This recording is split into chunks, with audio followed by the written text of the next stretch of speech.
15 கணக்கு 15 16 பாருங்க ரெண்டு பக்கமாக கொடுத்துருக்கேன் ஒரு புரிஞ்சுக்கிறதுக்காக the series summation n equal to 1 to infinity 1 by n is என்னன்னு கேக்குறாங்க சரிங்களா 1 by n இருந்துச்சுன்னா உங்க பவர்ல பாருங்க இங்க 1ன்னு அர்த்தம் சரிங்களா இது வந்து என்னது டைவர்ஜென்ட் ஓகேங்களா 1 கம்மியாச்சுன்னா அது வந்து divergent summation 1 by n summation 1 by n power 1 by 2 அந்த மாதிரி பவர்ல 1 விட கம்மியாவே இருந்துச்சுன்னா அது வந்து டைவர்ஜென்ட் சரிங்களா இந்த சீரிஸ் பாருங்க இந்த series summation n equal to 1 to infinity 1 by n square is என்னன்னு கேக்குறாங்க சரிங்களா 1 by n ஸ்கொயர்னா உங்களுக்கு தெரியும் 1 விட அதிகமா இருக்கு இந்த 2 வந்து 1 விட அதிகமா இருக்கு அப்ப இது வந்து என்னது கன்வர்ஜென்ட் சரிங்களா எப்படி சார் ஞாபகம் வச்சுக்கிறது summation 1 by n power p வச்சுங்க சரி கிரேட்டர் தென் 1 இருந்துச்சுன்னா சரி 1 விட அதிகமா இருந்துச்சுன்னா அது வந்து கன்வர்ஜென்ட் ஓகேங்களா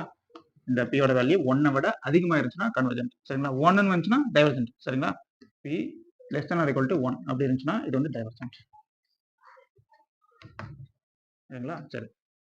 இதான் கான்செப்ட் பியோட வேல்யூ 1 விட அதிகமாக இருந்துச்சுன்னா கன்வர்ஜென்ட் 1 விட கம்மியாக இருந்துச்சுன்னா அது வந்து டைவர்ஜென்ட் ஓகேங்களா அடுத்த வீடியோல பார்க்கலாம்